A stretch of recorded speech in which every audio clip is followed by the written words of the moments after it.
Hi, welcome back to Battle of the Streams, and this time I have a movie from Netflix called The Night Comes for Us. The movie follows a gangland enforcer and his former crew as they struggle to survive while trying to protect a little girl from the hands of a violent gang. So let me start off by saying this is one of the goriest movies I think I've seen in a long time. It's basically Saw mixed with The Raid, and if you haven't seen The Raid, it's another Indonesian martial arts action movie that is just endlessly intense. It's on Netflix right now. I suggest checking it out. If you like that kind of stuff, it's amazing. But anyway, this movie is so intense at times. It's almost, I don't want to say it's too gory, because it really does serve the action a lot, but then at the same time a part of me kind of thinks, wow, this is a little overboard. Oh my gosh, this is insane. There's multiple parts in the movie, and I'm pretty desensitized to this kind of stuff. I've seen a lot of violent action movies, so violence usually doesn't bother me when I'm watching something, but multiple times during this movie I sat there and went, oh, ooh, ooh, you can feel and hear every single bone crack.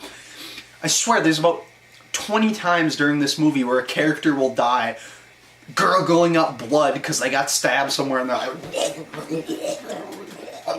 That happens at least 10 times. I'm not kidding. I'm not exaggerating. People die like that so often in the movie.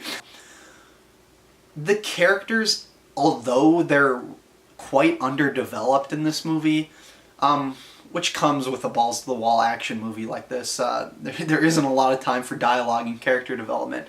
But what the movie does do very smartly is it differentiates these characters through things like their fighting styles and their bravery and who they're willing to save during a fight, how far they're willing to go.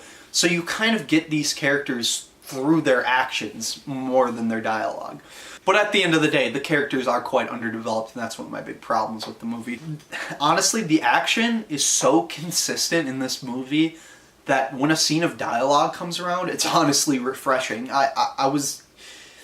It made me locked into those dialogue scenes because I was like, even though the action is really great and some of the most top quality action you can get, like John Wick level, probably even better than something like John Wick. And another problem I have is the characters sometimes seem a bit inconsistent in their abilities. Like I said, a lot of these characters are like the Terminator for half the movie, and then they'll get into a fight with another person and they can't do anything. There's a final fight in this movie that's one for the ages. It's one of those ones where you hold your breath the entire time. You're on the edge of your seat, go, oh man, oh, ooh, ooh, ooh, ah, ooh, ooh, ooh. It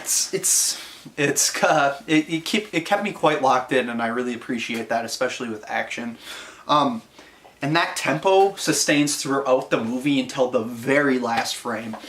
This movie really, truly does not slow down, and you know, it can be stressful to watch. It can be a little too much, but if this is your type of movie and you're not desensitized to bloody things and non-stop action, this is the movie for you. I am going to give The Night Comes for Us 3 out of 4 stars because I think in its genre of bloody martial arts action movies, it's up there as one of the best I've seen.